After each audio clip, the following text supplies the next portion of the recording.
مگر اس کا اپنا ایک دائرہ ہے. پھر اس کے بعد انسان میں عقل ہے، اس کا ایک دائرہ ہے. اگر طبیعت کی سطح اتنی پھیل جائے کہ عقل اس کے دائرے میں سما جائے اور صرف طبیعت ہی انسان میں رہ جائے اور عقل جو ہے وہ مغلوب ہو جائے اور طبیعت غالب آ جائے اور ایک انسان اپنی طبیعت سے جینا شروع کر دے، تو بخدا ایسے انسان میں اور ایک حیوان میں کوئی فرق نہیں. اس لیے انسان کو حیوانی سطح سے بلند ہو کے چلنا پڑے اور اپنی طبیعت کے تقاضوں سے نکلنا پڑے. اللہ نے طبیعت کیوں رکھی ہے؟ اللہ نے طبیعت ریئیکشن کے لیے نہیں رکھی، رد عمل کے لیے نہیں رکھی، انتقام لینے کے لیے، بدلہ لینے کے لیے، اس کے لیے نہیں رکھے. اللہ نے طبیعت ہمارے اپنی جو ضروریات ہیں، ہمارے اپنے جو ریکوائرمنٹس ہیں، اس کے تحفظ کے لیے رکھے تاکہ ہم اپنی سیلف فوڈ کو بچا سکیں، تاکہ ہم اپنے پریمیسز کو بچا سکیں، تاکہ ہم اپنی چیزوں کی حفاظت کر سکیں، اپنے آپ کو خطرات سے بچا سکیں، اپنے آپ کو، اپنے گھر والوں کو، لوگوں کو، اپنے مفادات کو. ان چیزوں کا ہمارے اندر شعور رہے کہ یہ چیز ہمارے کام کی ہے. اس لیے طبیعت رکھی ہے اللہ نے انسان کی. جانوروں میں بھی اسی لیے طبیعت رکھی ہے کہ وہ بھی اپنی خوراک، اپنی غذا، اپنا گھر، یہ چیزیں بچا کر رکھتے ہیں. انسان کو تھوڑی سی اور وسیع پیمانے پر یہ چیز دی ہے.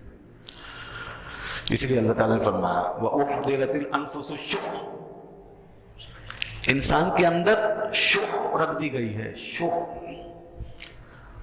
کس کو کہتے ہیں؟ اپنے مفاد سے محبت، اپنی ضرورت، اپنے فائدے کا ادراک. کیا چیز مجھے مفید ہے، میرے لیے مفید ہے، میرا رائٹ کیا ہے، میرا حق کیا ہے، اس کی پہچان، اس کی شناخت.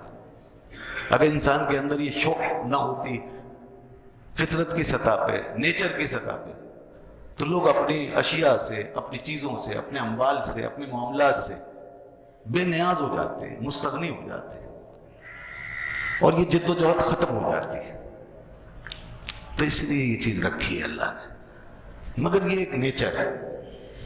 اسی کے لیے دوسری جگہ اللہ نے فرمایا زُيِّنَ لِلنَّاسِ حُبُّ الشَّهَوَاتِ مِنَ النِّسَاءِ وَالْبَنِينَ وَالْقَنَاطِيرِ الْمُقَنطَرَةِ مِنَ الذَّهَبِ وَالْفِضَّةِ وَالْخَيْلِ الْمُصَوَّمَةِ وَالْأَنْعَامِ وَالْحَرْثِ. اللہ فرماتا ہے ہم نے لوگوں کے لیے مزین کر دی ہے کچھ خواہشیں، خواہشوں کی محبت، کچھ آرزویں، کچھ خواہشیں نیچرل لیول پر باقی رہنی چاہیے. فرمایا ہم نے ان کو مزین کیا ہے انسان کے لیے. مثال کے طور پہ وہ کیا ہے؟ من النساء، انسان عورت سے محبت کرتا ہے، نکاح کرتا ہے، اس کو گھر میں رکھتا ہے، تو یہ عورت کی طرف میلان فطری ہے. اور والبنین، اور بیٹوں کی، اولاد کی محبت یہ انسان کے لیے مزین کر دیا. والقناطیر المقنطرۃ من الذهب والفضہ، اور سونا اور چاندی اس کا ڈھیر، مال، اموال، اپنی کمائیاں، اس سے انسان کو محبت ہے، فطری طور پہ محبت ہے. اور والخیل المصومۃ، اور گھوڑے نشان زد، اچھے اچھے گھوڑے، اس زمانے کی سواریاں اور آج کی سواریاں آج کے حساب سے.